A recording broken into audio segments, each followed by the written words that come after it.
Selamat malam YIC. Aduh, kayaknya kurang semangat nih. Ayo dong, ini perayaan Natal nih, kita harus lebih semangat lagi, oke? Orang banyak segini harus lebih keras. Boleh ya? Selamat malam YIC. Oke, puji Tuhan. Selamat datang di perayaan Natal kita pemuda pada malam hari ini. Apa kabarnya hari ini? Apa kabarnya hari ini? Puji Tuhan. Nah, teman-teman sekalian, pasti udah tahu lah ya. Natal itu sebenarnya ngerayain hari apa sih? Kalau yang nggak tahu kayaknya keterlaluan ya teman-teman sekalian. Cuman yang benar-benar nggak tahu kita kasih tahu deh. Natal itu kita ngerayain apa sih teman-teman? Apa-apa? Kelahiran Tuhan Yesus, betul sekali. Benar. Nah, biasanya nih kalau kita dengar kata-kata Natal, biasanya yang muncul di hati kita adalah, loh, udah Natal. Kayaknya gak kerasa deh. Tahun ini kita kayaknya gak ada ngelakuin apa-apa. Atau Natal, serius? Wah, aku suka banget dengan Natal. Dekorasinya, lagu-lagu pujiannya, acaranya, aduh bikin dingin deh. Kalau dengar kata-kata Natal tuh pasti keingetnya sama dekorasi Natal, lagu-lagu pujiannya, acara-acaranya. Berarti apa ya?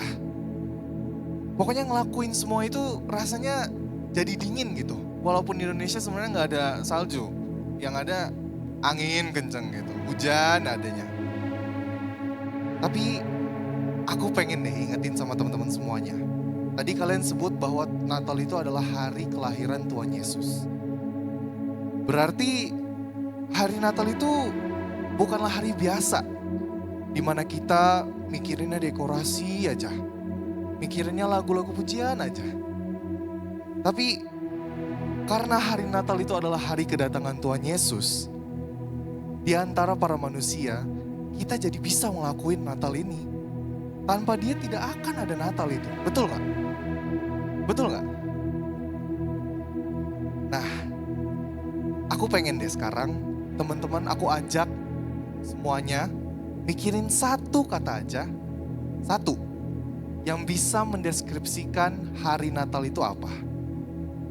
Hari Natal itu ngapain aja. Hari Natal itu ada apa gitu. Bisa? Boleh? Boleh ya? Oke, aku pengen ajak semuanya untuk bangkit berdiri. Ayo bangkit berdiri semuanya. Ayo semangat dong, ini perayaan Natal malam ini. Gitu. Nah, sekali lagi aku pengen semuanya pikirin satu kata aja yang mendeskripsikan hari Natal. Aku kasih waktu 5 detik. Boleh? Aku hitung ya.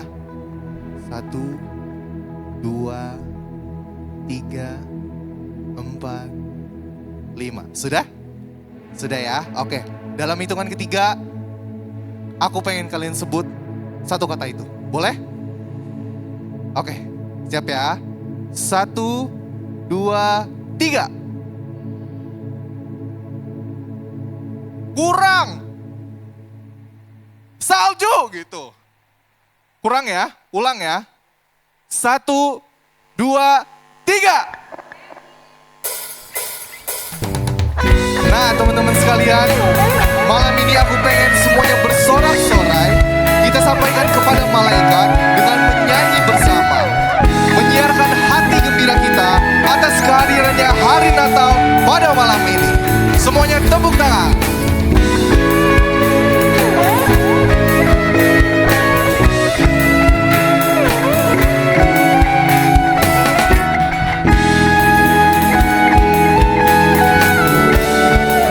Bersama-sama nyanyikan.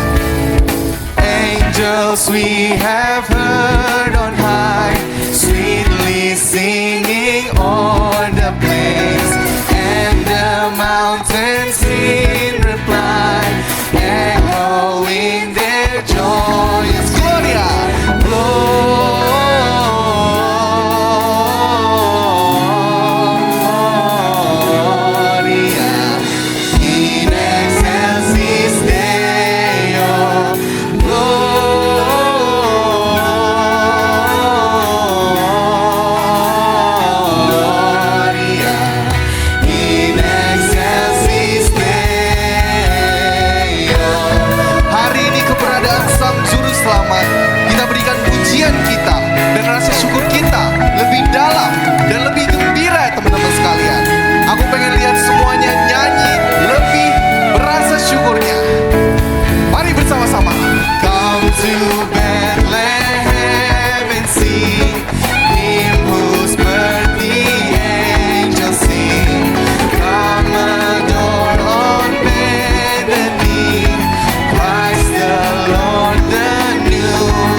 ajak interaksi sedikit.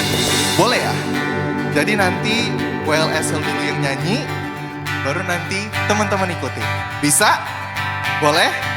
Oke. Repeat after us.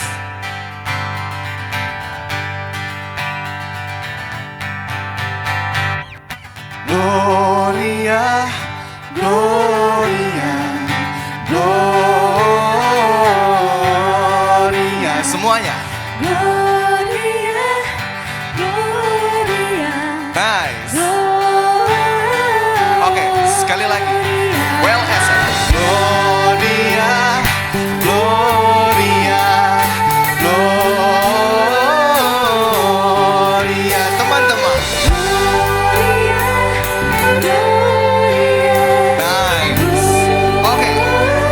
Bareng-bareng, from the top. Gloria, Gloria, Gloria, Gloria, Gloria, Gloria. Sekali lagi, Gloria, Gloria, Gloria, Gloria,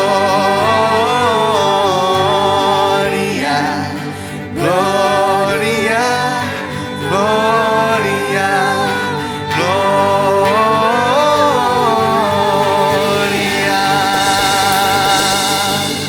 Mari kita bersatu dalam doa. Terimalah rasa gembira ini untuk menyambut-Mu di dunia ini ya Tuhan.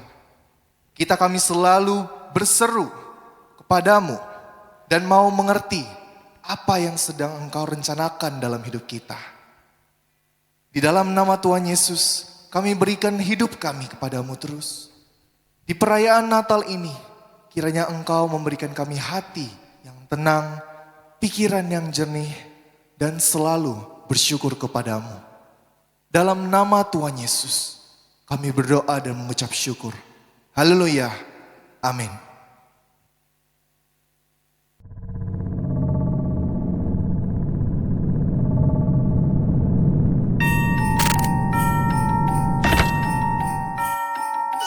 Kamu tuh kayak gak peduli sama hubungan kita. Aku gak peduli. Iya, gue sibuk sendiri sama diri kamu. Kamu tau gak punya suami kayak kamu. Enggak kamu. Udah. Terserah lu. Udah. Mau terserah kayak mau apa, terserah.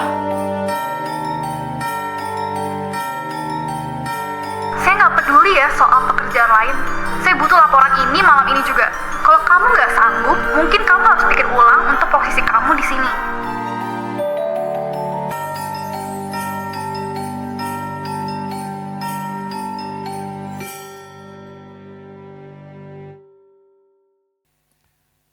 Mungkin telah teman-teman alami dalam setahun ini, di mana kita stres dalam pekerjaan, keluarga ada masalah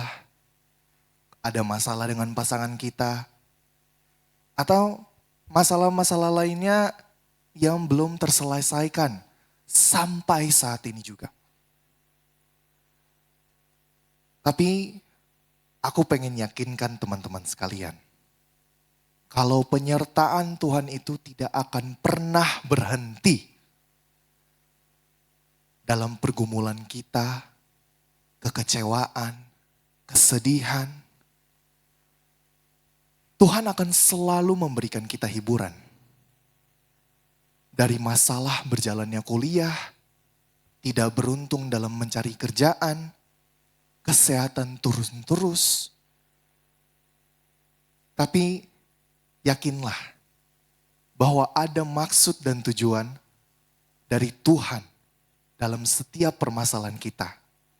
Yang Tuhan mau tunjukkan, kita lebih mendekatkan diri kita kepadanya.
Mas kenapa mas? Oh, enggak. Biasalah, ini gua sama cewek gua berantem lagi. Oh, itu ya. Kalau masnya gimana? Kok mukanya nggak kelihatan nyaman gitu sih? Ya gimana ya? Gue juga punya masalah juga sih. Jadi gue tuh harus bayarin hutang keluarga gue. Itu lumayan banyak. Jadi selama ini ya gue kalau kerja pun cuma dapat hikmahnya doang. Ya kak, relate sih sama aku juga. Soalnya aku di kerjaan juga lagi banyak tekanan banget. Bosku tuh banyak maunya, dimana gaji kecil banget, job desk-nya banyak banget. Udah gitu, kerjaan yang baru dia kasih tadi siang tuh harus dikelarin malam ini juga. Capek banget. Tapi kalau resign, Itu ya. kalau kamu gimana? Kalau aku sih, keluarga aku tuh awalnya hangat banget ya. Tapi terus di suatu malam, subuh-subuh gitu, lagi tidur, guanya lagi tidur. Terus tiba-tiba dengar orang tua gue di kamar sebelah berantem gitu. Di berantem itu mereka keluar kalimat untuk mereka cerai gitu, pisah.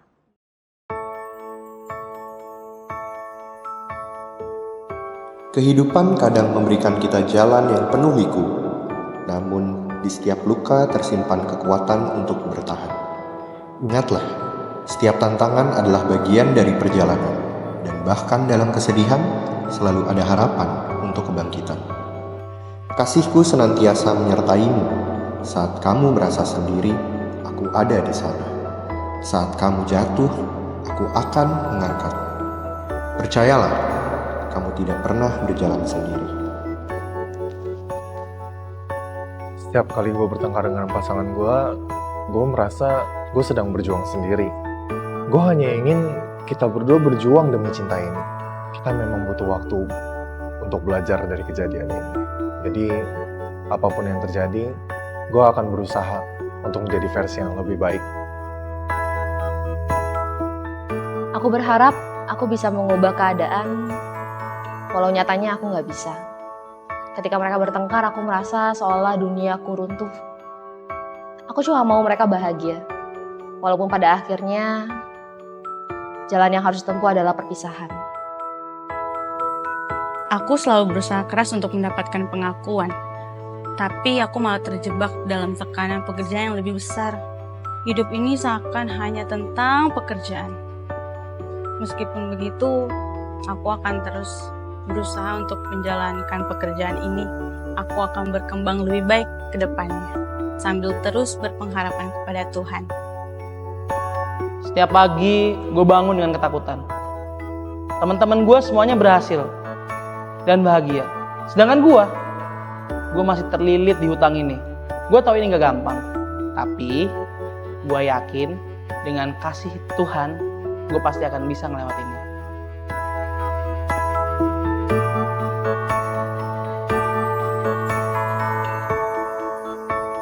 Dan pada saat itulah mereka sadar bahwa dalam perjalanan hidup yang penuh liku, kasih Tuhan tak pernah meninggalkan mereka. Seperti kelahiran Sang Juru Selamat, harapan selalu ada, bahkan di tengah kegelapan.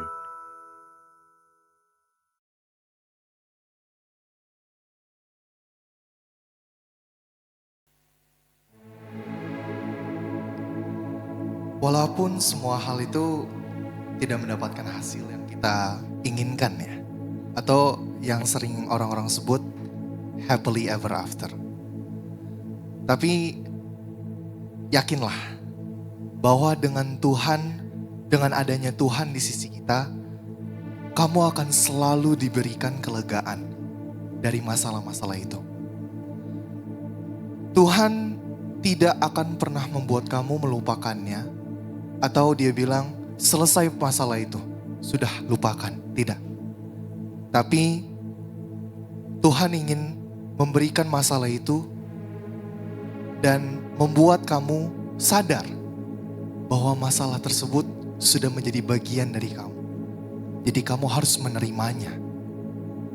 Sebuah pelajaran bagi kamu. Tapi kalau dari teman-teman masih ada yang merasa tidak senang hatinya, tidak tenang, aku pengen ajak teman-teman sekalian untuk coba buka hatinya. Dan terimalah kehadiran Tuhan. Terimalah kata-kata ini bahwa hidup kamu itu seperti emas, berharga, bersinar, dan berguna. Sama sepertinya hari Natal, teman-teman sekalian. Hari Natal itu bukanlah sekedar tentang dekorasi ataupun perayaan-perayaan, lagu-lagunya. Karena hari Natal itu adalah hari di mana Tuhan datang ke dunia menjadi manusia di antara manusia. Jadi, mari kita tenangkan hati kita dan terimalah kehadiran Tuhan ke dalam hidup kita. Karena tanpa adanya Tuhan Yesus, kita tidak akan ada yang namanya hati Natal di hati kita.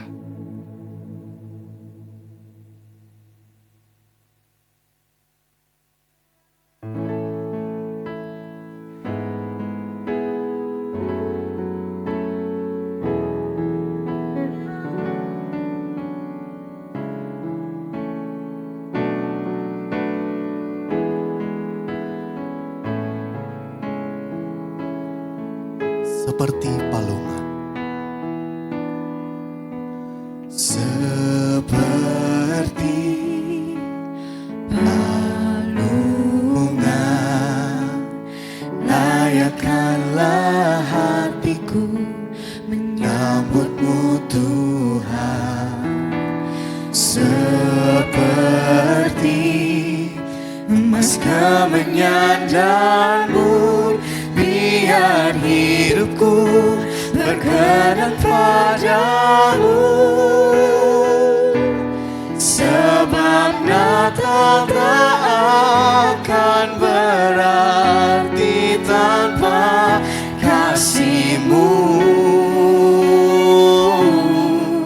Lahir di hatiku hanya bersama-Mu, Yesusku, rasakan selalu indahnya Natal di hatiku.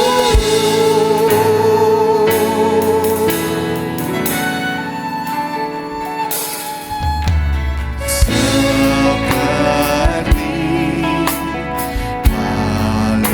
palungan, layakkanlah hatiku menyambut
pujian yang kami nyanyikan ya Tuhan, Natal tiada artinya jikalau Tuhan tidak lahir di hati setiap kami. Karena jikalau Tuhan tidak lahir di hati setiap kami hanya merayakan Natal dan terpengaruh oleh hingar-bingar dunia ini. Segala hal yang megah, segala hal yang mendistraksi kami kepada makna Natal yang sesungguhnya. Dan kami tidak mau ya Tuhan ketika kami menjadi orang Kristen, kami hanya menjadi orang anak Tuhan, orang-orang Kristen yang secara agama terwarisi tapi kami hidup tanpa makna. Kami rindu Tuhan menjamah hati setiap kami. Dan kiranya Engkau Allah yang boleh berkarya pada malam hari ini. Biar sungguh firman Tuhan yang akan kami renungkan bersama boleh menolong kami melihat kembali keindahan Natal. Keindahan Engkau sendiri yang mentransformasi kehidupan kami. Kami serahkan Tuhan waktu ke depan ini ke dalam tangan-Mu, berbicaralah karena kami siap untuk mendengar. Hanya di dalam nama Tuhan kami Yesus Kristus kami berdoa mengucap syukur. Amin. Oke, selamat malam semuanya, shalom. Saya sungguh bersyukur apabila hari ini diberikan kesempatan untuk dapat membagikan firman Tuhan bagi setiap kita. Ya rasanya ini kali yang kedua ya Om Jo ya. Ya, dan saya nggak tahu apakah kali pertama saya masih ketemu dengan orang-orang yang dulu pernah. Oleh sebab itu rasanya tidak salah kalau saya kenalkan diri terlebih dahulu. Kenalkan, nama saya Stanley. Saya pelayanan di GKY Gading Serpong ya. Dan saya ini temannya pembina kalian dan dia pernah jadi bapak kamar saya. Ya, dia orang yang bersih sekali pada saat itu. Nggak tahu kalau sekarang ya, kan kalian yang lebih tahu begitu. Oke teman-teman sekalian, saya juga ingin mengucapkan selamat menyambut Natal bagi setiap kita. Dan biarlah sungguh ketika kita merayakan Natal, kita tidak hanya merayakan secara ritualistik, tapi kita boleh sungguh-sungguh memaknai dalam kehidupan kita. Oleh sebab itu teman-teman, saya undang kita semua untuk membuka Alkitab kita dari Matius 2 ayat 1 sampai yang ke-12. Matius 2 ayat 1 sampai ayat yang ke-12. Ini merupakan tema dan juga nats Alkitab yang dititipkan oleh panitia kepada saya. Di situ firman Tuhan katakan, sesudah Yesus dilahirkan di Bethlehem di tanah Yudea pada zaman Herodes, datanglah orang-orang Majus dari timur ke Yerusalem dan bertanya-tanya, di manakah dia, raja orang Yahudi yang baru dilahirkan itu? Kami telah melihat bintangnya di timur dan kami datang untuk menyembah dia. Ketika Raja Herodes mendengar hal itu terkejutlah ia beserta seluruh Yerusalem. Maka dikumpulkannya semua imam kepala dan ahli Taurat bangsa Yahudi. Lalu dimintanya keterangan dari mereka di mana Mesias akan dilahirkan. Mereka berkata kepadanya, di Bethlehem di tanah Yudea, karena demikianlah ada tertulis dalam kitab Nabi, dan engkau Bethlehem tanah Yehuda, engkau sekali-kali bukanlah yang terkecil di antara mereka yang memerintah Yehuda, karena daripada mula akan bangkit seorang pemimpin yang akan menggembalakan umatku Israel. Sampai di situ saja pembacaan firman Tuhan.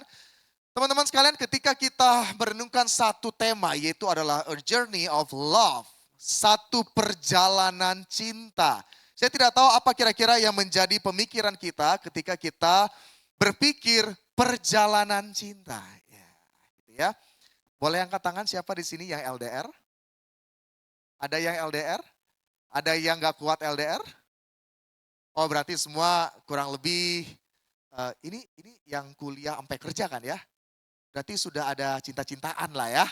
Nah oke, berarti di sini nggak ada yang LDR. Nah teman-teman, kalau kita berbicara mengenai a journey of love, itu berbicara sebuah perjalanan cinta. Cinta yang mana bodoh amat, yang sedang dijalani tentunya. Dan ketika kita berbicara mengenai sebuah perjalanan cinta, saya nggak tahu apakah cinta yang dijalani saat itu adalah cinta yang diperjuangkan untuk saat itu, atau kita sedang, atau orang itu sedang mencari cinta demi cinta dari yang satu ke yang lain. Gitu ya. Tetapi kalau kita berbicara mengenai sebuah perjalanan, saya teringat akan satu klip berikut ini. Ini sebenarnya saya baru tambahkan barusan gitu teman-teman. Karena waktu saya share linknya, gambar yang saya bagikan itu nggak bisa dibuka. Tapi puji Tuhan, Tuhan berkati ada Canva gitu ya. Jadi saya sedikit bisa dapat penggambaran ini. Kalian tahu ini apa? Tahu ini apa?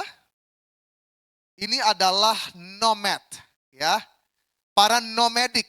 Jadinya mereka ini orang-orang yang tidak pernah menetap di satu tempat.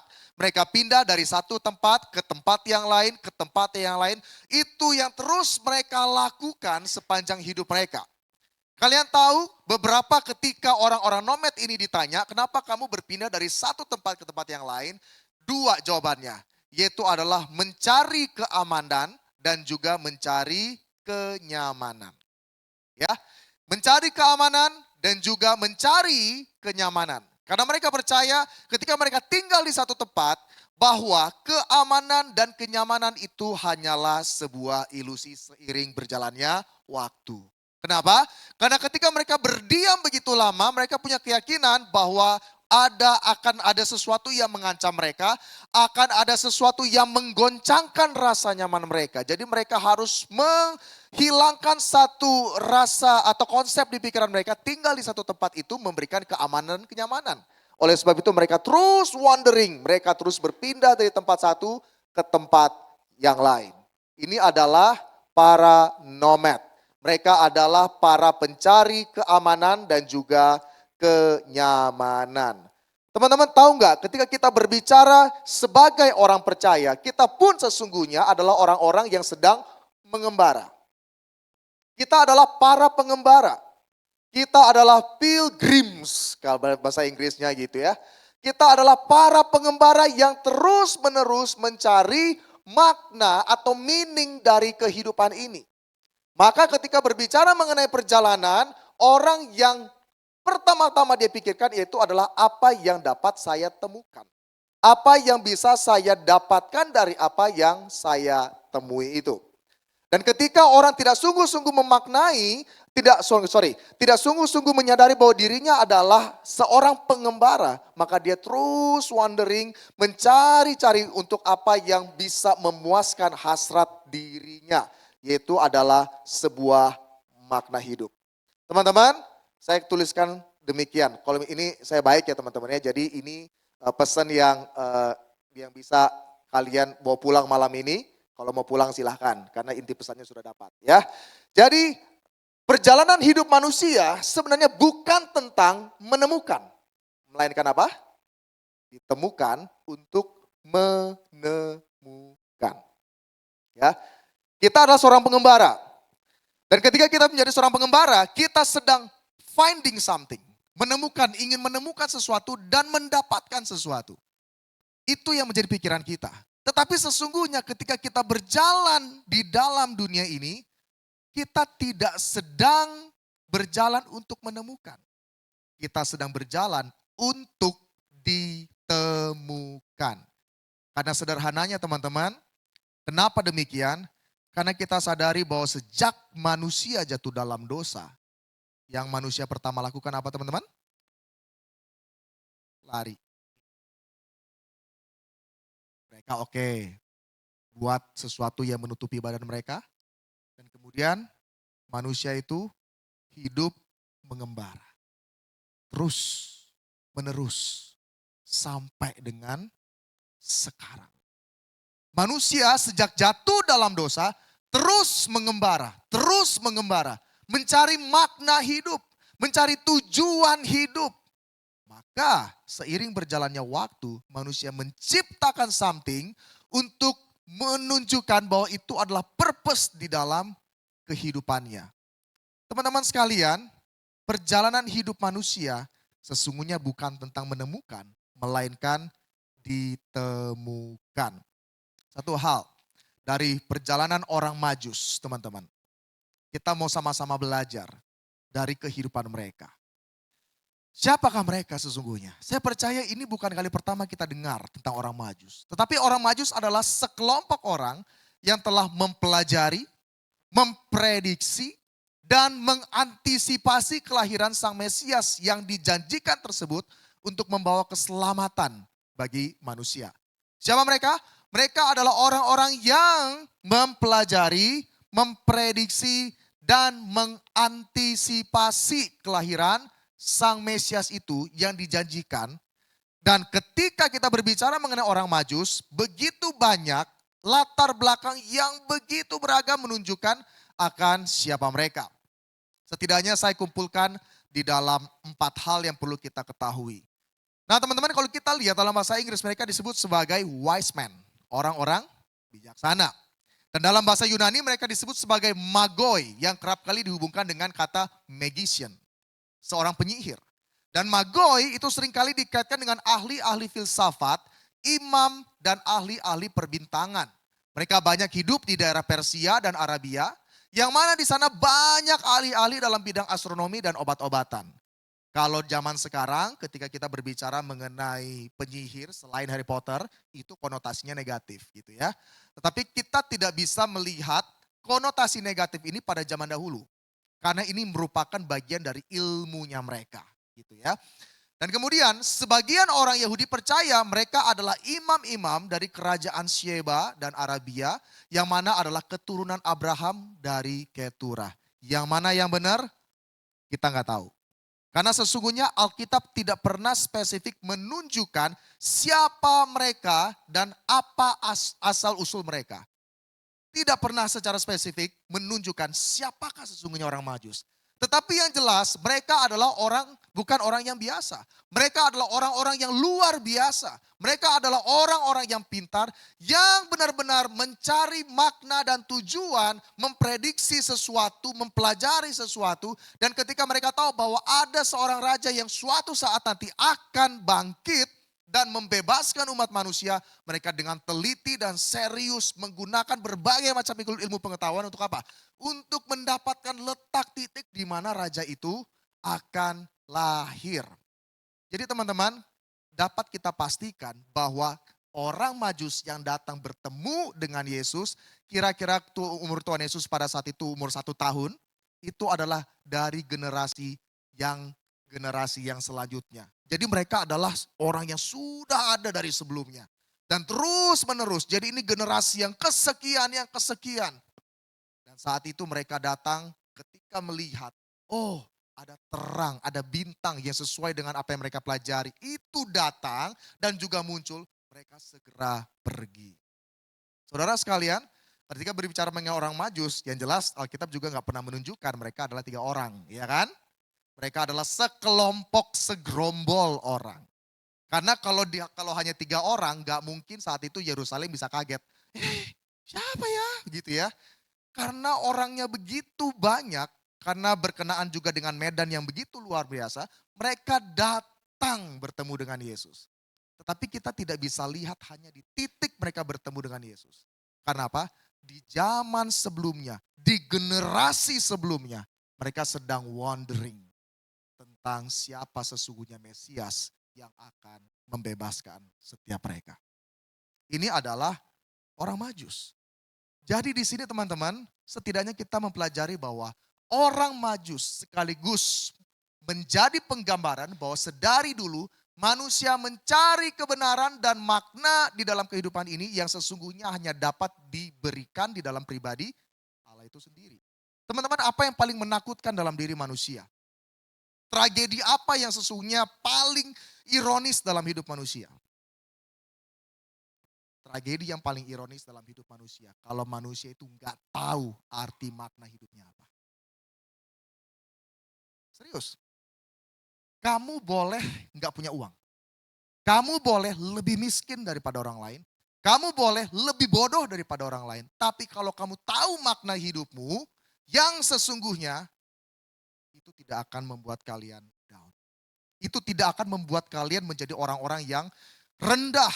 Itu tidak akan membuat kalian menjadi orang yang depres. Yang di zaman ini seringkali digaung-gaungkan dengan orang-orang yang memiliki mental health. Ya. Di zaman ini, di generasi Gen Z sekarang, mental health ini diglorifying. Ya enggak? Dikit-dikit mental health. Dikit-dikit mental health. Gitu ya. Dikit-dikit depres. Apalagi beberapa waktu yang lalu ada yang bunuh diri dan mengatakan bahwa wah kehidupan saat ini kita harus serius dengan kesehatan mental dan lain sebagainya. Itu semua hal yang bagus. Tetapi seringkali kecenderungan manusia ingin mengobati hal yang bersifat pucuknya saja. Ketika sudah muncul, baru kita langsung berusaha mencari cara untuk apa? Menyembuhkan itu tanpa melihat akar yang sesungguhnya itu apa. Sesungguhnya it's not about the mental health. Tetapi ini berbicara mengenai krisis jiwa. Ya. Ketika berbicara mental health, it's not about mental health. Tetapi berbicara mengenai apa? Krisis jiwa. Dan manusia sesungguhnya tidak tahu bahwa dosa membuat dirinya itu menjadi pribadi-pribadi yang krisis. Teman-teman, dari penggambaran yang tadi, video yang tadi ditunjukkan, beberapa ada yang karena putus cinta gitu ya. Terus kemudian ada yang melihat satu realita orang tuanya akan bercerai. Dan juga ada beberapa tadi seseorang tadi mengatakan bahwa udah gajinya kecil, udah ngebosi, ya bete banget gitu ya. Jadi teman-teman, pergumulan itu adalah sesuatu hal yang pasti di dalam kehidupan kita. Tadi WL-nya benar ngomong ya. Jadi penderitaan, pergumulan itu adalah sesuatu hal yang tidak dapat dilepaskan dalam kehidupan kita sebagai manusia. Karena kita sudah jatuh di dalam dosa dan kita hidup dalam dunia yang penuh dosa. Jadi anything can happen di dalam hidup ini. Yang menjadi masalah adalah seringkali kita pura-pura nggak tahu. Pura-pura kaget. Rasanya kok dunia begitu kejam seperti ini dan lain sebagainya. Kita tidak menyadari dengan sungguh-sungguh bahwa hidup kita ini ada di dalam dunia yang sudah jatuh di dalam dosa. Jadi kalau sudah jatuh di dalam dosa artinya anything can happen. Jangan kaget. Jangan kaget kalau misalnya samping kita mungkin suatu saat akan hianati kita. Jangan kaget nanti mungkin, ini bukan mendoakan gitu ya. Saya cuma bilang jangan kaget. Kalau orang tua, keluarga kita yang begitu harmonis, suatu saat akan terkuak. Ternyata punya orang tua kita mungkin punya selingkuhan lain. Kita nggak pernah tahu. Mungkin kita dalam artian sudah bekerja dengan serius gitu ya. Dan kita memang dihargain. Tetapi nggak ada yang bisa expect kalau kita sudah bekerja dengan baik, dapat income yang baik, besoknya ternyata dipecat. Nggak ada yang tahu. Tetapi teman-teman, inilah satu realita yang perlu kita ketahui bahwa kita hidup dalam dunia yang jatuh dan anything can happen. Oleh sebab itu, jangan kaget karena inilah realita kehidupan yang kita sedang jalani saat ini. Jadi teman-teman sekalian, apa yang perlu kita pikirkan dalam hal ini? Kalau segala sesuatu itu bisa terjadi dalam dunia ini, maka kita juga harus dengan penuh kesadaran bahwa apa kira-kira yang bisa kita pikirkan setidaknya untuk meresponi dunia yang sudah jatuh dalam dosa ini. Seringkali kita reaktif, bukan responsif. Bedanya reaktif sama responsif apa? Kalau reaktif, misalnya laptop ini jatuh, cutut, itu namanya reaktif. Tapi kalau responsif apa? Kita lebih mindful, kita lebih tenang dan berpikir.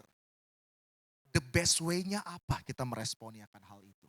Oh, oke, ini memang jatuh, kita memang kaget. Tapi mungkin salah saya taruhnya begini. Seperti itu. Jadi kita tidak sedang reaktif. Karena kita sering kali menjadi orang-orang yang reaktif, bukan responsif. Jadi teman-teman sekalian, ketika berbicara dalam dunia yang anything can happen ini, segala permasalahan pergumulan hidup bisa terjadi, maka teman-teman sekalian kita membutuhkan sosok yang sungguh-sungguh pasti berjalan bersama-sama dengan kita. Firman Tuhan katakan begini teman-teman, menarik ya, ini satu hal yang keren sekali. Dan seringkali orang comot Alkitab ini, bagian firman Tuhan ini. Dikatakan apa? Sama-sama kita baca. Apabila kamu mencari aku, kamu akan menemukan aku. Apabila kamu menanyakan aku dengan Aku akan memberi kamu menemukan aku. Demikianlah firman Tuhan. Jadi ayat ini seakan-akan berbicara begini. Oke, kamu harus cari Tuhan ya. Dalam apapun hidupmu kamu harus cari Tuhan. Seakan-akan memang mengaminkan bahwa hidup yang kita jalani ini adalah sebuah perjalanan untuk menemukan sesuatu. Tapi kalian tahu nggak konteks ini apa? Konteks ini berbicara mengenai orang Israel yang kagak tobat-tobat. Ya. Nggak tobat-tobat. Tapi ini ayatnya langsung dicopot kan? Cet gitu. Oh, apabila kamu mencoba, mulia sekali orang Israel mau cari Tuhan saat itu. Saat itu kejadiannya mereka lagi dalam di Babel, lagi waktu itu sedang dalam jajahan bangsa lain. Dan di dalam jajahan itu mereka juga mendua hati teman-teman. Itu yang terjadi. Dan waktu itu Tuhan bilang melalui Yeremia suruh tobat tuh orang-orang. Karena kalau mereka mencari aku, kamu benar-benar akan menemukan aku. Di sini tidak sedang berbicara kalau kamu sungguh-sungguh mencari Tuhan, kamu akan temukan Tuhan. Karena apa? Sesungguhnya Tuhan tidak kemana-mana. Karena apa dikatakan? Aku akan memberi kamu menemukan aku. Maknanya sebuah konotasi di dalam bahasa aslinya itu adalah apa? Gua gak kemana-mana. Kalau lu benar-benar sadar mau tobat, gue itu di samping lu. Nah ini teman-teman semakin meneguhkan kita dalam Roma 3 ayat 10 sampai 12. Dikatakan apa? Tidak ada yang benar, seorang pun tidak. Tidak ada seorang pun yang berakal budi, tidak ada seorang pun yang mencari Allah. Semua orang telah menyeleweng, mereka semua tidak berguna, tidak ada yang berbuat baik, seorang pun tidak. Jadi teman-teman dikatakan tidak ada seorang pun yang mencari Allah. Jadi ketika kita kembali ke ayat ini, apabila kamu mencari aku, seakan-akan menunjukkan bahwa manusia punya sebuah willingness untuk mencari Tuhan dan dia akan menemukan Tuhan. Karena kenyataannya sejak manusia jatuh di dalam dosa, manusia tidak pernah sungguh-sungguh mencari Tuhan. Karena semua tendensi dalam hidup manusia berubah menjadi apa? Surviving untuk kebaikan diri sendiri. Nah, makanya kita lihat kenapa dikatakan dalam Roma 3 10 sampai 12 tidak ada yang berbuat baik seorang pun tidak. Ini Alkitab terlalu berani ngomong kayak gini, ya enggak? Tidak ada yang berbuat baik, seorang pun tidak. Gak ada yang baik. Benar-benar baik itu gak ada. Apa maksudnya teman-teman? Sejak manusia jatuh di dalam dosa, manusia itu hanya mikirnya apa teman-teman? Bagaimana saya bisa tetap eksis dan hidup tenang dan aman dalam dunia ini. Makanya ketika saya baik-baikin pembina kalian, ya Om Jo, nanti kalau ke Garing Serpong gitu ya, tenang aja. Aku akan traktir sate kambing, 20 tusuk gitu ya. Terus kemudian tenang saja, nanti ketika datang gas 20 tusuk nggak ada artinya, nanti saya habis itu kasih cheesecake lagi ke Om Jo. Tapi Om Jo, kalau saya undang minggu depan, datang lagi ya. Itu maksudnya, ngerti nggak? Kita itu berbuat baik, kita sadar berbuat baik, tetapi deep inside, kenapa kita berbuat baik, itu menjadi sebuah pertanyaan. Kenapa kita harus berbuat baik kepada orang-orang? Kenapa saya harus hormat kepada orang tua? Kenapa saya harus datang ke gereja? Kenapa saya harus datang pelayanan? Kenapa teman-teman? Kita semua yang bisa jawab. Kenapa? Kalau kita tidak sungguh-sungguh menyadari berita daripada Injil itu sendiri. Segala sesuatu yang kita lakukan sesungguhnya kalau mau jujur itu untuk diri sendiri. Baik untuk diri sendiri oke enggak? Oke. Tapi kalau kamu menggunakan orang lain untuk kebaikan dirimu sendiri, itu namanya modus. Itu munafik. Kita seringkali berbuat baik melalui orang lain. Supaya pada akhirnya orang lain itu lihat gua baik nih ya. Oh gue baik, oh oke lah nanti setidaknya image gue udah bagus nih. Kalau udah bagus oke, nanti kalau gue jalan lah udah oke lah, dia gak mungkin ngapa-ngapain gue. Itu teman-teman. Jadi sesungguhnya nggak ada yang berbuat baik seorang pun tidak. Apa konsekuensinya? Konsekuensinya yaitu adalah manusia diliputi dengan rasa takut dan kesepian. Takut. Takut ini, takut itu, takut ini, takut itu, kesepian. Ketika takut dan kesepian sudah merenggut hidup manusia, lama-kelamaan manusia mengalami apa yang namanya tersesat. Ketika sudah tersesat, untuk menemukan dirinya sendiri kepada jalur yang benar, dia terus berusaha melakukan berbagai macam cara. Supaya apa? Dia kembali on track. Dan terus menerus mengalami pergumulan dan berpikir, gue buat salah apa lagi ya? Apakah karena gue kurang pelayanan? Aduh, itu karena gue udah lama gak ke gereja dan lain sebagainya. Jadi apa jatuh-jatuhnya? Ketika orang mengalami masalah, ketika orang mengalami pergumulan, orang balik-balik cari apa? Dari Tuhan. Jadi orang-orang itu responnya apa? Agamawi lagi. Oh, oke. Datang ke gereja kayak tadi ya. Aduh, misalnya gue diputusin pacar gitu. Iya, kok gue sadar sih waktu gue pacaran itu ya, gue gak pernah ke gereja lagi. Sekarang udah putus, ini adalah jawaban Tuhan, putusin gue sama dia. Jahat banget Tuhan ya, supaya gue balik lagi ke gereja. Ya gak, sering kali kayak gitu. Oh, kenapa orang tua ke gue kayak begitu? Oh, kita sudah cari-cari. Jangan-jangan kesalahannya apa ya, gue buat apa ya, gue buat apa. Jadi kita selalu cari apa? Cari kambing putih. Siapa kira-kira yang menjadi penyebab ini semua, yang membuat saya pada akhirnya ada dalam sebuah penderitaan. Akhirnya teman-teman, kita terus menerus menjadi orang yang terhilang. Kita jalan terus menerus, tujuannya untuk apa? Menemukan. Try to find something, to fix something. Yang pada akhirnya kita gak fix apa-apa, yang menjadi benang kusut. Teman-teman, ketika berbicara mengenai hal ini, saya teringat dua tokoh ini. Si bungsu dan si sulung. Ini adalah dua contoh penggambaran manusia yang sesungguhnya sedang terus-menerus ada dalam sebuah perjalanan untuk menemukan sesuatu. Si bungsu kita lihat. Dia adalah pribadi yang ingin segera menjauh dari bapaknya dan hidup merdeka dengan melakukan apapun sesuai kehendak hatinya. Ya, dia minta warisan, dia pergi, ingin keluar dari jangkauan bapaknya, ingin merdeka. Terus kemudian yang sulung. Dia adalah pribadi yang taat. Tetap berada di dekat bapaknya. Tapi apakah dia sungguh-sungguh mencintai bapaknya? Enggak. Dia tidak menginginkan bapaknya sama sekali. Sama sekali. Jadi siapakah anak yang terhilang di sini? Dua-duanya hilang.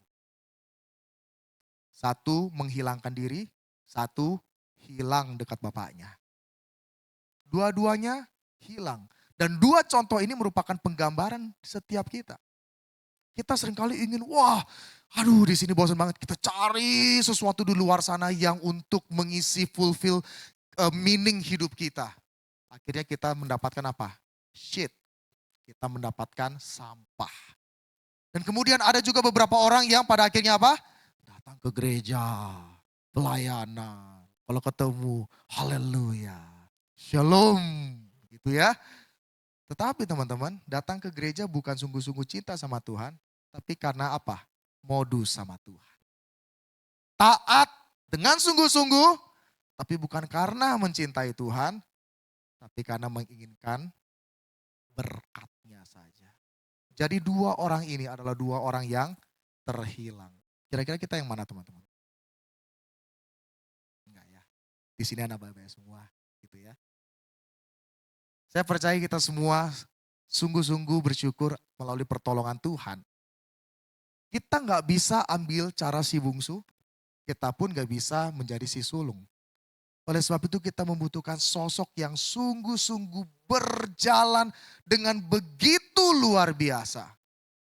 Kalian tahu sesungguhnya melalui perumpamaan anak yang hilang ini sedang membawa kita kepada sosok pribadi. Kalian tahu di dalam budaya saat itu. Sebenarnya waktu si bungsu itu hilang ya dan sudah terima warisan yang dia miliki dan hilang gitu ya. Sebenarnya si sulung ini adalah orang yang seharusnya wajib untuk mencari adiknya pada zaman itu. Dia orang yang wajib pergi cari adiknya. Dan juga ketika dia pergi wajib mencari adiknya, dia harus membagi sebagian harta warisannya untuk adiknya. Pada zaman itu sebenarnya seperti itu. Tetapi pada saat itu si sulung itu nggak nyari. Dia biarin adiknya, harta warisan menjadi miliknya sepenuhnya. Dan isi hatinya benar-benar terlihat waktu bapaknya itu terima si bungsu. Waktu terima si bungsu, yang terjadi apa teman-teman? Dia bilang apa? Anak lembu aja gak pernah gue dipotongin. Gue udah taat, gue kurang baik apa? Ya kan? Coba, ini mirip-mirip dengan apa teman-teman? Kalau kita mungkin mengalami pergumulan ya. Gua kurang rajin berdoa apa. Gua baca Alkitab aja sehari 3 kali, mirip makan. Gua pelayanan dan lain sebagainya. Hidup gua kurang mau menyenangkan Tuhan apa, tapi kok Tuhan izinkan ini terjadi, kayak seakan-akan gue lonely. Nah, teman-teman, mirip-mirip kan ya? Dan kalau kalian baca di dalam perumpamaan anak yang hilang itu ditinggalkan tidak ada konklusi apapun loh. Coba baca nanti di rumah ya. Gak ada konklusi apapun. Karena setelah dari perumpamaan 2 anak yang hilang itu hanya menyisakan obrolan dari sang bapak dengan si sulung. Selesai. Gak ada konklusi apapun. Sebenarnya Tuhan Yesus ingin menunjukkan begini kepada audiens saat itu. Kalau di dalam dunia ini ada penggambaran si sulung seperti itu, sesungguhnya dalam hidup kita yang sedang wandering, mengembara ini, kita membutuhkan seorang sosok kakak sejati. Siapa kakak sejati itu? Tuhan Yesus. Siapa kakak sejati itu? Tuhan Yesus. Dia datang ke dalam dunia, mencari kita. Sampai di area terdalam dalam dunia ini. Kemudian apa? Dia memberikan dirinya. Bahkan membagikan hartanya sehingga kita menjadi ahli waris anak-anak Allah. It's amazing story about the prodigal son dari perumpamaan ini. Kita membutuhkan the true brother, saudara, kakak sejati kita yang mau mencari kita, menjalani apa yang namanya a journey of love itu, supaya di saat kita mengalami pergumulan, di saat kita mengalami kesulitan, kita nggak sendiri. Kenapa? Sang kakak sejati itu mau menguatkan kita, mencari kita, dan tidak membiarkan kita hidup di dalam dosa. Oleh sebab itu teman-teman dikatakan yaitu adalah demikian. Di dalam Ibrani 4 ayat 15 sampai 16. Dikatakan apa? Sebab imam besar yang kita punya bukanlah imam besar yang tidak dapat turut merasakan kelemahan-kelemahan kita. Sebaliknya sama dengan kita. Ia apa teman-teman? Telah dicobai hanya tidak berbuat dosa. Itulah tujuannya Tuhan Yesus datang berinkarnasi. Waktu manusia pertama ingin sama seperti Tuhan. Tapi Natal kita diingatkan Allah yang mulia itu mau menjadi manusia. Supaya apa? Supaya manusia itu tidak melihat Tuhan itu sebagai sosok yang sekedar transenden. Yang gak ngerti apa yang kita rasakan. Dia datang di dalam kemuliaan, di dalam sebuah kehinaan, supaya kita itu bareng rasain. Ketika kita berdoa begini, Tuhan, gua patah hati banget, kok bisa dia hianati? Tuhan bilang apa? Gua tahu kok rasanya dia hianati. Tuhan, gua gak punya duit, gaji gua kecil gak cukup. Tuhan bilang, lu lapar, gue juga pernah kok kelaparan. Di saat lu saat itu sudah mengalami apa teman-teman?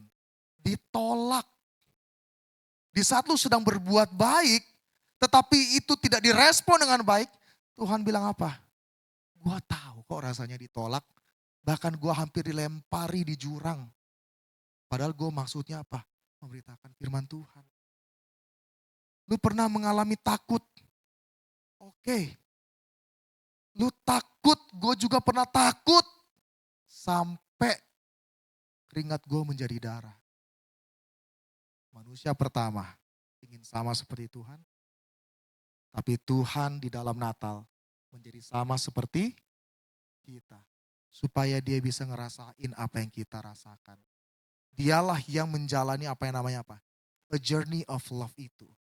Dan di Natal pertama, dia menyentuh kelompok ini. Para gembala. Sekelompok orang. Kalian jangan bandingin perjanjian gembala di perjanjian lama sama perjanjian baru. It's totally different. Gembala dalam perjanjian lama itu konotasinya orang yang sangat kaya. Makmur.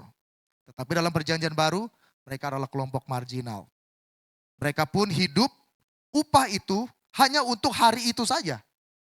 Kalian kebayang gak kalau mereka punya keluarga seperti apa? Dan saat itu mereka punya stigma negatif. Mereka dibilang pencopet, mereka dibilang orang-orang yang kriminal. Maka ketika mereka harus balikin domba-domba mereka harus setelah balikin mereka tinggalnya di mana? Di luar tembok Yerusalem. Tetapi teman-teman, orang-orang yang demikian, yang tidak dipandang dunia, berita Natal pertama kali sampai kepada mereka. Mereka yang wandering dalam hidup mereka. Kapan gue bisa makan, kapan gue bisa hidup tenang, kapan gue bisa merasakan keamanan. Tetapi berita Natal itu damai sejahtera bagimu. Itu sampai kepada mereka. Dan kita lihat seorang yang bernama Simeon teman-teman. Orang yang bertahan hidup. Tujuannya untuk apa teman-teman? Hanya untuk sentuh bayi Yesus. Tujuan hidupnya itu. Dia terus mencari. Kalian tahu sebelum Tuhan Yesus lahir, begitu banyak orang yang mengklaim sebagai Mesias. Karena selama 400 tahun bangsa Israel mengalami apa yang namanya masa diam. Di mana Allah tidak bernubuat melalui siapapun di sana. Jadi selama 400 tahun begitu banyak orang yang ngaku Mesias. Dan pengharapan akan Mesias itu juga begitu besar. Tapi seorang Simeon tetap bertahan dan percaya. The true Messiah itu akan datang. Dan Tuhan itu pada akhirnya menemukan seorang yang bernama Simeon. Setelah dia ketemu dia bilang, aduh gue bisa pergi dengan tenang. Kenapa? Karena sang Mesias itu menjumpai dan menghampiri hidup Simeon. Dan inilah berita bagi setiap kita. Immanuel. Apa itu? Allah hadir di tengah-tengah kita. No matter what, apapun circumstances kita. Entah kita yang saat ini sedang berduka, diputusin pacar, dikhianati, berduka atau pusing masalah ekonomi, Immanuel. Dia hadir di tengah-tengah kita. Dan hal berikutnya yang perlu kita ketahui teman-teman. Setelah kita berjalan untuk ditemukan, kita pun menjalani perjalanan untuk menemukan. Bukan menemukan Tuhan. Tapi kita sedang menemukan orang-orang yang dulunya sama seperti kita. Teman-teman sekalian, para gembala ketika mereka berjumpa dengan Tuhan, mereka lakukan apa? Dan ketika mereka melihatnya, mereka memberitahukan apa yang telah dikatakan kepada mereka tentang anak itu. Dan semua orang yang mendengarnya heran tentang apa yang dikatakan gembala-gembala itu kepada mereka. Karena siapa yang dikasih tahu ini guys? Ini berita Natal pertama kali, kalau mau hitung-hitungan viral harusnya kasih tahu kemana? Pejabat. Tapi dikasih taunya kemana? Gembala. Hitung-hitungan viral mah gak bakal viral. Tetapi ini para gembala yang bodoh amat. Gue udah alamin sendiri, gue ceritain, lu gak mau terima gak apa-apa. Tapi gue mau dengan gratefully kasih tahu gue mengalami ini. Dan lu pasti ngalamin itu. Dan berikutnya teman-teman siapa? Orang Majus. ketika mereka sudah bertemu dengan sang bayi itu, mereka sangat bersuka cita, maka masuklah mereka dalam rumah itu dan melihat anak itu bersama Maria, mereka sujud menyembah. Mereka memberikan persembahan yang terbaik untuk sang bayi itu. Ada sebuah action ketika mereka menemukan sebuah harta yang lebih berharga, yaitu adalah Allah sendiri. Jadi teman-teman, ketika kita berbicara mengenai bagaimana hidup saya ini bisa berdampak bagi orang lain, bagaimana hidup saya ini bisa mengabarkan atau menyatakan Yesus di dalam hidup saya. Ini teman-teman, the closer we are to Jesus, the closer others to Him. Semakin kamu dekat dengan Tuhan Yesus, just imagine, pikirkan, ketika kamu dekat memiliki satu relasi yang dekat dengan Tuhan, imagine, tanpa kamu ngomong begini, Yesus itu juru selamat, dia itu Tuhan, kalau lu gak percaya lu masuk neraka. Kalau kalian dekat dengan Yesus, just imagine someday ada yang mengatakan begini, gue cuma dengar Yesus, tapi lu berhasil nunjukin siapa Yesus dalam hidup lu. Just imagine. Orang someday akan mengatakan begini, thank you ya, gue lihat Yesus dalam hidup lu. Just imagine. Pikirkan itu. Mimpikan itu. Suatu saat dalam hidupmu ada yang mengatakan, thank you ya, gue hanya dengar Yesus di khotbah. Tapi melalui hidup lu, gue bisa lihat Yesus. Pikirkan itu. Saya pun punya mimpi seperti itu teman-teman. Saya pun punya mimpi bahwa suatu saat nanti ada yang mengatakan begini, terima kasih ya Kak. Melalui hidupmu, saya bisa melihat Tuhan Yesus. Saya punya mimpi seperti itu teman-teman. Tapi harusnya itu yang menjadi mimpi semua orang yang mengatakan aku mencintai Yesus. Because when you say, I love you Jesus, tanpa sebuah relationship, itu hanyalah omon-omon. Kamu bisa jelaskan secara apologetis, oh Yesus ini bangkit dan lain sebagainya, saksi-saksinya dan lain sebagainya, begitu amazing. Tapi ketika orang lihat hidupmu, just like a shit, sorry to say. Mereka akan bilang begini, ngomong Yesus jago ya.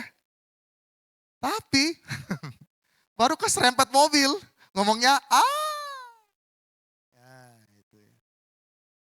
amin gitu ya. Ngomongnya amin gitu. Baru kesel dikit, udah bisa keluar kata-kata yang enggak. Teman-teman, itu hanya sepele. Tapi itu merupakan ekspresi dari apa yang sesungguhnya ada dalam hati kita, teman-teman ya. Jadi kalau kita ngomong itu gampang, sesuai ngomong apa ini, ngomong apa itu, yang jelek-jelek begitu ya. Itu kan cuma kata-kata segala macam. Ya, dalam satu sense memang betul. Tapi firman Tuhan katakan apa yang muncul dari mulutmu itu berasal dari apa? Hatimu. Jadi teman-teman, coba bayangkan dan coba pikirkan selama ini hidupmu seperti apa. Apakah kamu sungguh-sungguh dekat dengan Yesus? Sehingga perilaku dan perkataanmu itu benar-benar mencerminkan Yesus? Atau selama ini kamu mendapati kita sama dengan orang-orang yang ada dalam dunia ini. Satu kerinduan Rasul Paulus dikatakan apa? Kami senantiasa membawa kematian Yesus di dalam tubuh kami. Supaya apa? Kehidupan menjadi nyata di dalam tubuh kami. Ketika kita melihat orang susah, gak perlu sampai disuruh-suruh. Gak perlu galang dana sampai gimana. Tetapi just imagine ketika ada orang yang datang di gereja ini, sedang dalam pergumulan, hatimu betul-betul diisi dengan sebuah relasi yang dekat dengan Tuhan, kamu memberikan senyuman yang terbaik. Orang itu bisa apa? Terhibur teman-teman. As simple as that. Ketika kamu ketemu sama teman-temanmu yang sedang membutuhkan pertolongan, kamu gak akan mikir dua kali. Ketika apa? Ketika kamu menemukan dia sedang membutuhkan. Karena kasih yang besar itu akan melimpah di dalam kehidupanmu. Karena apa teman-teman? Kasih yang sejati itu sudah mengisi kehidupanmu, maka terpancarlah kasih itu di dalam setiap kita. Saya ingin tunjukkan satu foto berikut ini. Yang jelas ini bukan nenek saya teman-teman ya. Saya harus perlu contekan dulu namanya. Agak susah namanya teman-teman. Jadi si nenek ini bernama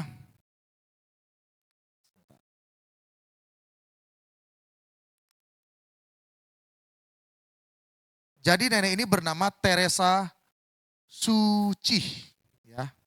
Dia hidup dari tahun 1898 dan meninggal di tahun 2011. Jadi Ibu Teresa ini dikatakan sebagai seorang dokter ya.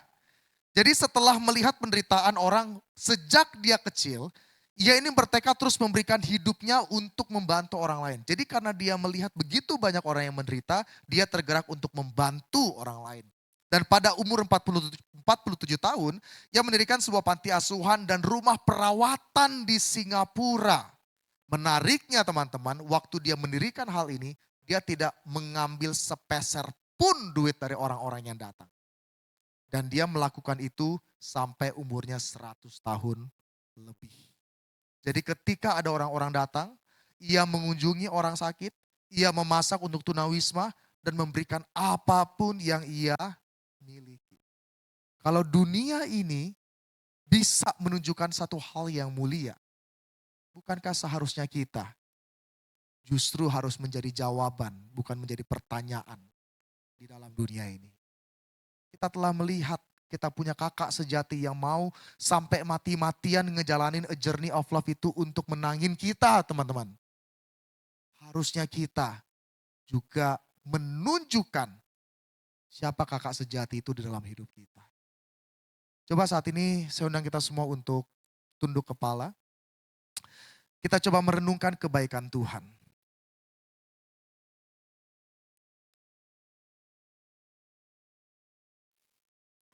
Ketika berbicara a journey of love, saat ini saya minta kalian untuk komparasikan dengan apa yang saat ini menjadi pergumulan dan permasalahanmu.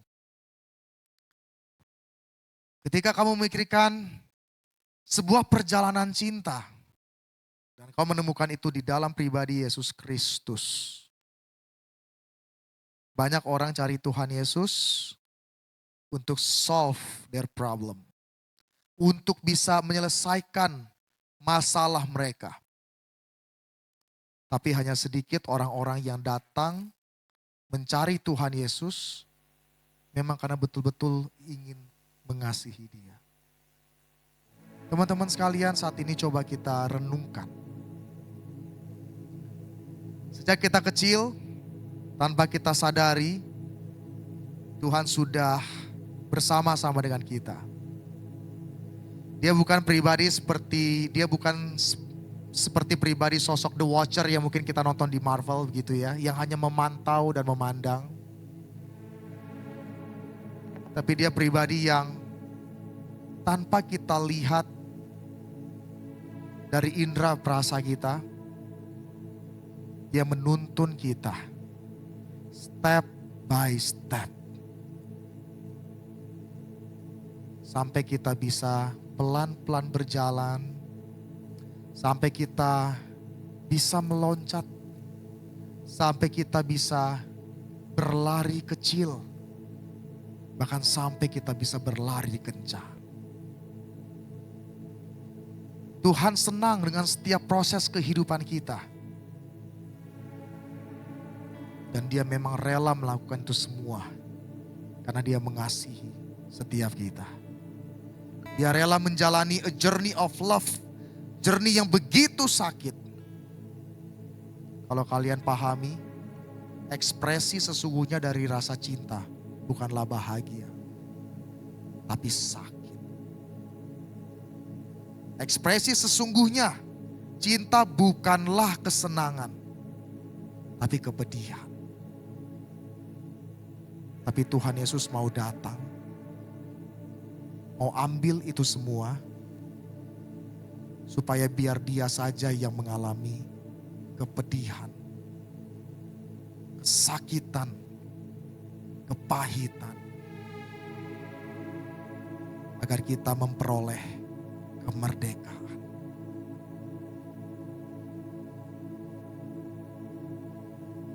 Coba renungkan hidupmu saat ini. Renungkan hidupmu yang sungguh-sungguh menjalani hidup yang kau labeli sebagai orang Kristen. Kristen artinya menjadi milik Tuhan Yesus. Apakah kita sungguh-sungguh memaknai itu? Atau kita hanya menjalani ritual agamawi di dalam kehidupan ini sebagai orang Kristen?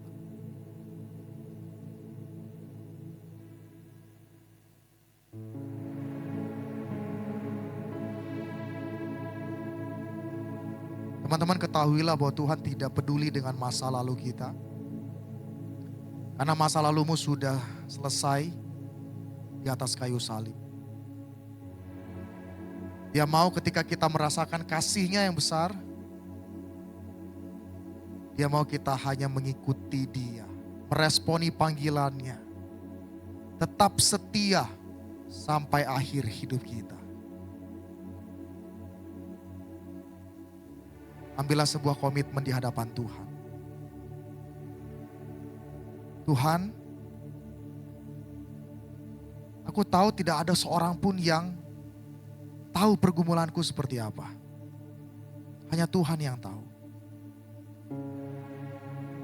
Tapi Tuhan mampukan saya untuk benar-benar menyadari Tuhan itu sayang banget sama saya. Bukan hanya sekedar knowledge, benar-benar menyentuh aspek perasaanku. Tuhan itu benar-benar sayang sama saya.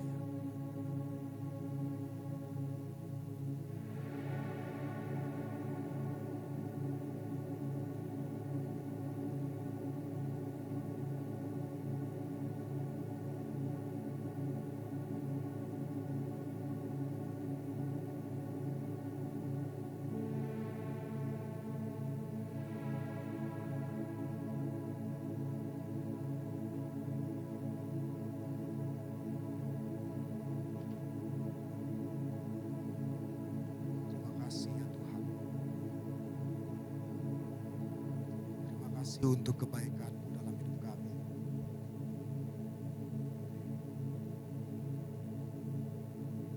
Sungguh kami bersyukur ya Tuhan.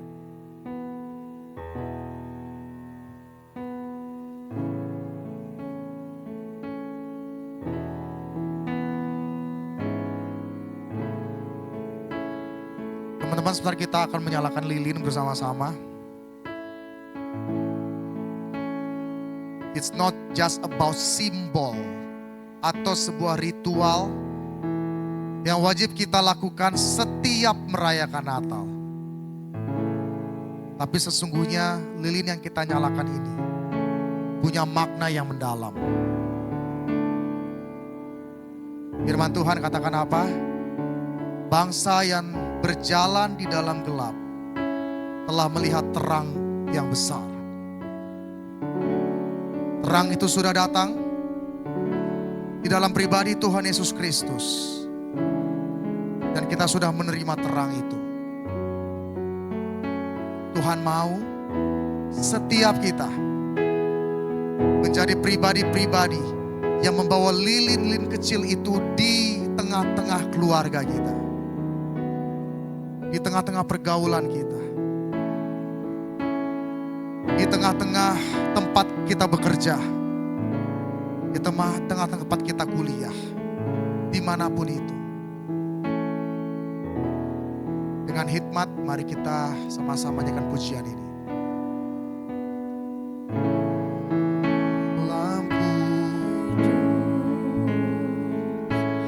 sunyi senyap, dunia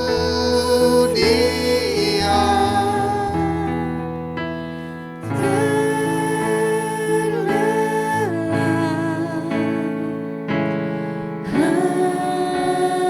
hanya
Lahir Raja Shalom.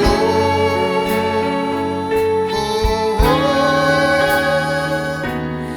lahir Raja Shalom.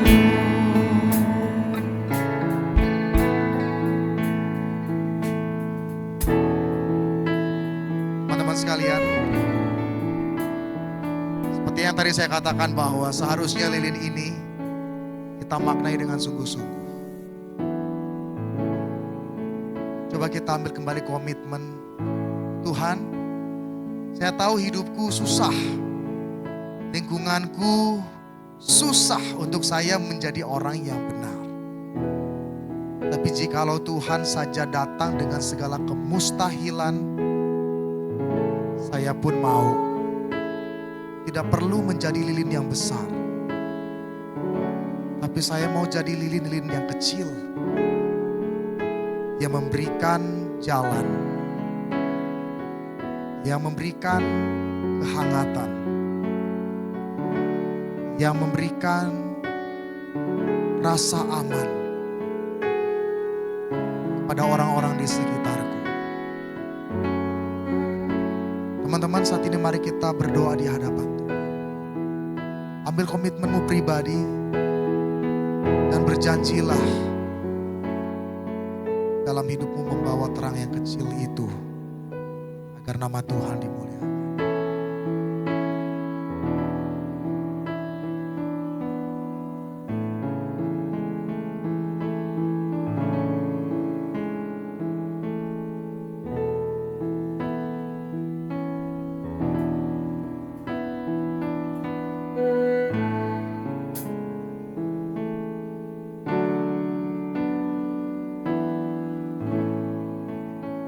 Kami sungguh bersyukur ya Tuhan. Apabila mungkin selama ini Kau mendapati hidup kami sudah mulai redup atau bahkan sudah mati sama sekali. Kembali Natal ini mengingatkan kami bahwa kami adalah terang-terang-Mu yang harusnya menerangi dunia ini. Dunia yang gelap, dunia yang sudah rusak, dunia yang penuh dengan rasa takut, dunia yang penuh dengan kekacauan. Kami mau menjadi lilin-lilin kecil Tuhan di tempat kami bekerja, di keluarga kami, di teman-teman kami, dimanapun. Kami rindu membawa kehangatan Kristus, cinta Kristus melalui hidup kami. Terima kasih. Kita nyanyikan bait yang ketiga.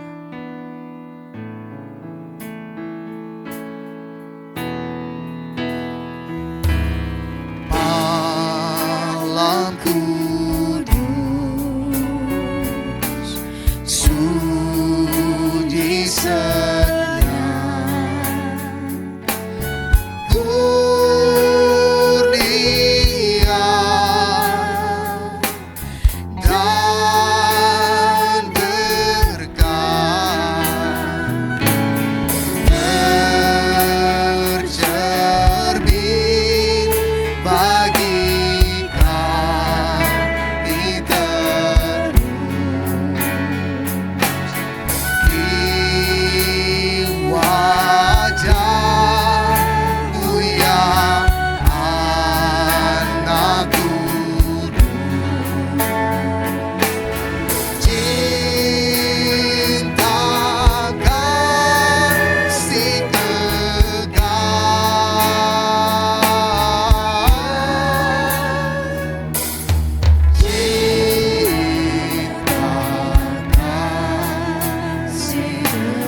Dipersilakan duduk kembali.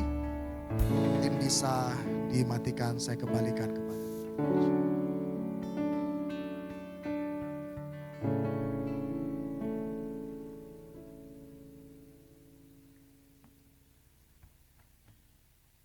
Kalau kita dengar tadi yang sudah disampaikan oleh Evangelist Stanley, firman Tuhan yang telah disampaikan mengenai kita bilang sama Tuhan, Tuhan aku lagi sakit hati, padahal Tuhan sering merasakan itu. Kalau menurutku pribadi setelah mendengar itu, firman Tuhan itu yang telah disampaikan, bacaan Alkitab itu seperti sebuah cerita tentang kita. Tentang perjalanan hidup yang pernah kita lalui. Dilalui oleh Tuhan dan tokoh-tokoh Alkitab, lalu kita mengulanginya di hidup kita ini yang sekarang ini. Tuhan datang, aku ingatkan kembali sekali lagi, Tuhan itu datang ke dunia ini memang menjadi manusia di antara manusia.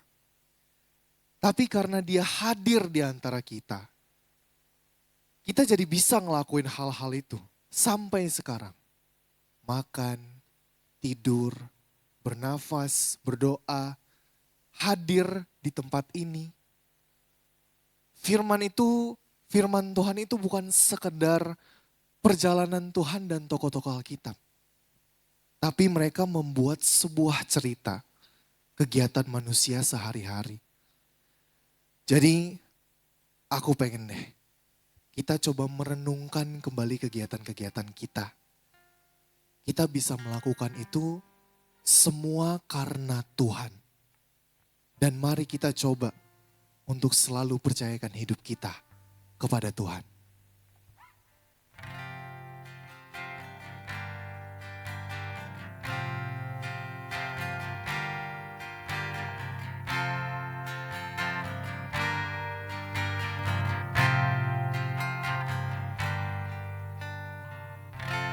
Makes the sun to rise and bring the earth new life in every breath. Jesus, it is you who turns the day and night and watches me as I begin to dream. Jesus, it is you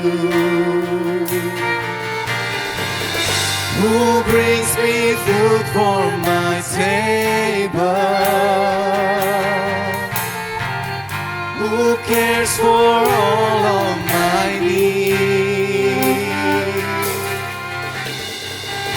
who walks the road with me, has grown with me through all that I have been. Jesus, it is you. Jesus, it is you. So I lift my hand and I bring my soul, all of my days, all of my rights, all of my wrongs. I offer my life here and beyond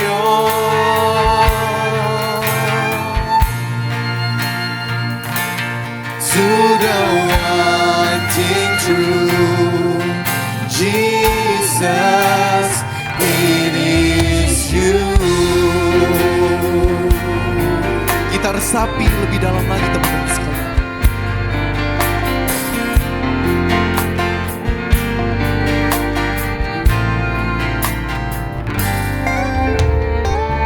Who sees my brokenness and carries me when I'm frail and weak. Jesus, it is you who tells the storm to rest when I am overwhelmed and cannot speak. Jesus, it is you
hadapi.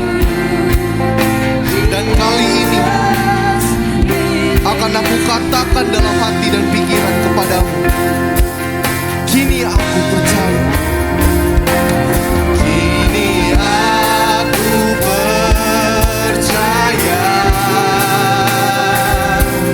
tiada yang mustahil bagimu. Kuasamu kuatkanku, dasarku berharap. Kini aku berserah Tuhan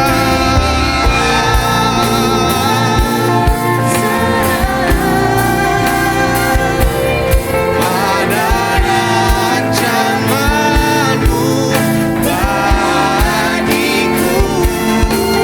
Ku ikuti panggilanmu, bukan setia sampai akhir hidupku. Sekali lagi kita ikuti panggilanmu. Ku ikuti panggilanmu, bukan setia sampai akhir hidupku. Sampai akhir hidupku ya Tuhan, selalu kupercayakan kepadamu. Tak ada sakit-sakitnya, tak ada kesedihan yang bisa menjatuhkan diri saya dan menggoyahkan jiwa saya terhadapmu. Sampai akhir hidupku, sampai akhir hidup kita, mari selalu kita persembahkan yang terbaik dari diri kita.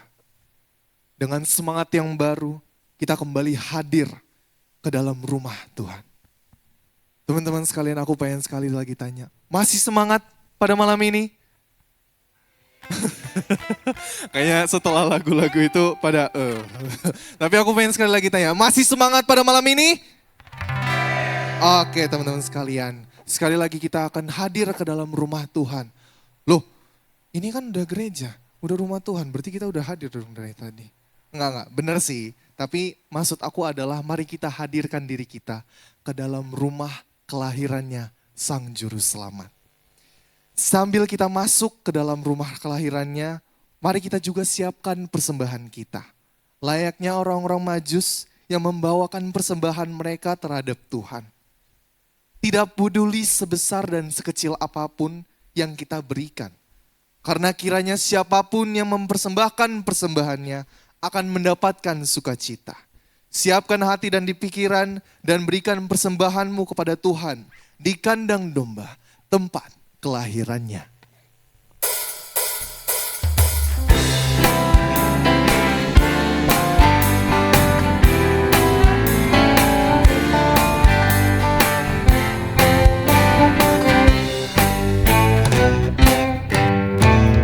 Kandang domba itu rumahnya, dan rumah hewan pertidurannya.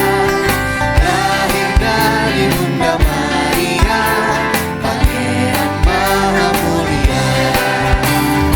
Aku pun hendak ke Bethlehem, supaya ku melihatnya di tempat yang indah dan rendah, Pangeran Maha Mulia.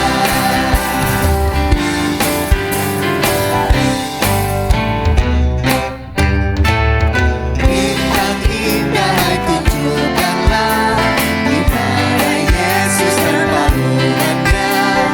Hai gembala bangun segera, menengok juru selamatmu. Aku pun hendak ke Bethlehem, supaya ku melihatnya di tempat yang indah dan rendah, Pangeran Maha Mulia. Aku pengen semuanya teman-teman semua yang sudah memberikan persembahannya, silakan bangkit berdiri, kita nyanyikan bait ketiga. Hai malaikat pujilah terus,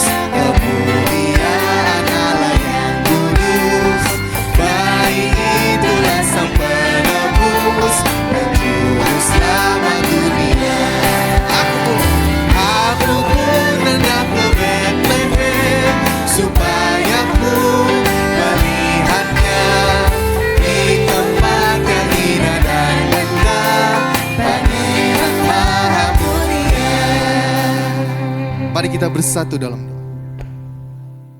Ya Allah, jadikanlah persembahan yang kami berikan ini menjadi sebuah rasa syukur untuk-Mu bagi segala mujizat yang Engkau Tuhan berikan. Kiranya sebesar dan sekecil apapun persembahan yang kami berikan tidak menjadi patokan dalam seberapa besar rasa kasih sayang yang kami berikan kepadamu. Inilah kami ya Tuhan, kami siap untuk selalu menyembah-Mu sampai akhir hidupku, sampai selamanya. Haleluya, amin.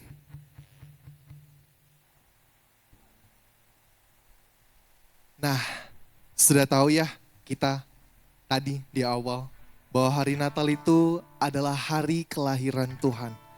Sekali lagi aku pengen ingatkan teman-teman sekalian, Tuhan itu turun ke bumi menjadi manusia di antara manusia. Tapi aku pengen tanya deh sama teman-teman sekalian, kenapa sih dia bersedia untuk menjadi manusia di antara kita? Kalau kita pikir-pikir, bisa aja tuh Tuhan tidak turun bersama kita dan dia tidak akan menderita untuk menghapus dosa kita. Bisa nggak? Bisa.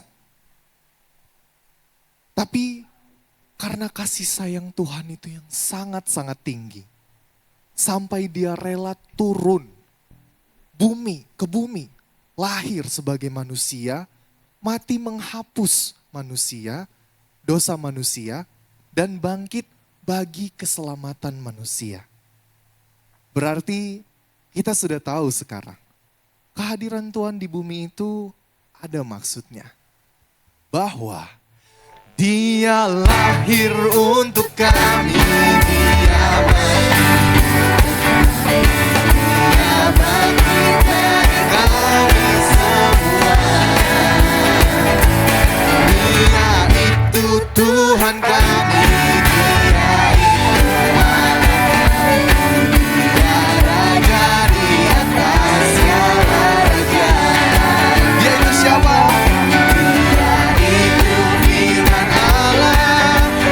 Turun ke bumi dan jadi sama dengan manusia. Dia Yesus sobat kami, Dia Yesus Tuhan kami, Sang Penebus juru selamat dunia. Aku pengen kita siarkan kembali siapa itu Dia, kenapa Dia turun ke bumi. Lebih semangat lagi teman-teman, Dia lahir untuk kami. Dia lahir untuk kami, Dia bangkit dari kami semua. Dia itu Tuhan kami, Dia itu Allah kami, Dia Raja di atas segala raja.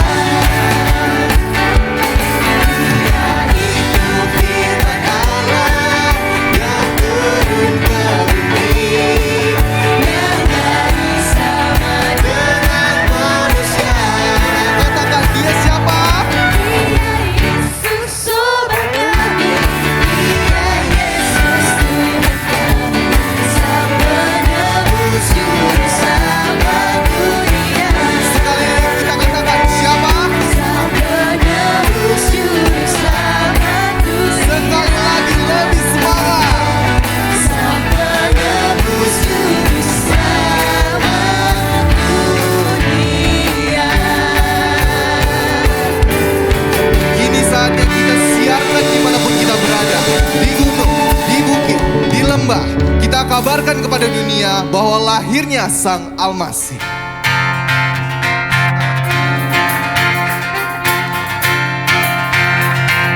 Hai siarkan di gunung.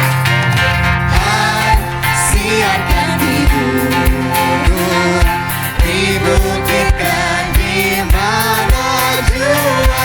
Hai siarkan di gunung, lahirnya Almasih. Sekali lagi katakan, hai siarkan. Hai siarkan di gunung, di bukit dan di mana jua.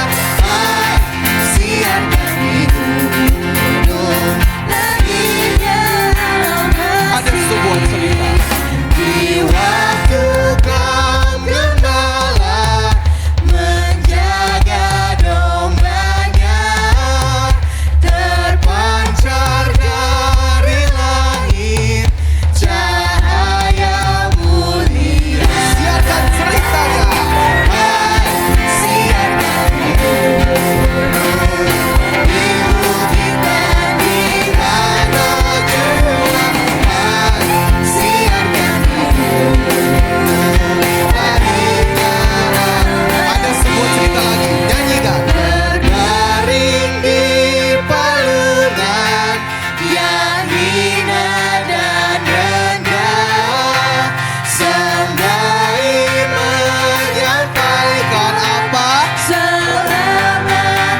kita tundukkan kepala kita berdoa. Biarlah Tuhan ini menjadi kerinduan kami. Kami mau menyatakan Engkau, kami mau memberitakan bahwa Engkau telah lahir di dalam dunia ini untuk menebus umat manusia.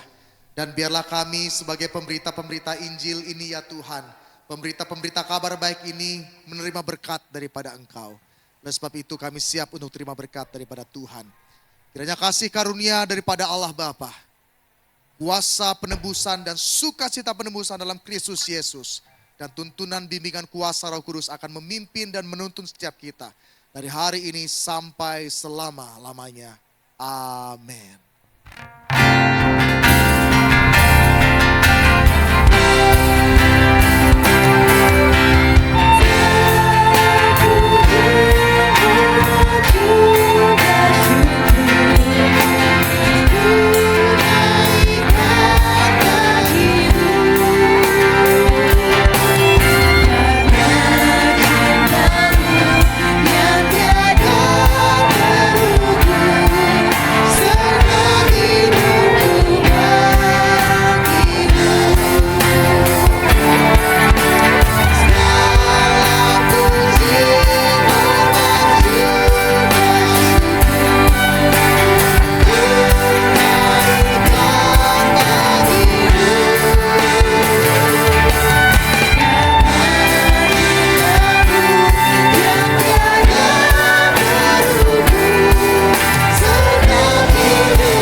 Terima kasih teman-teman. Silakan duduk saat hening sejenak.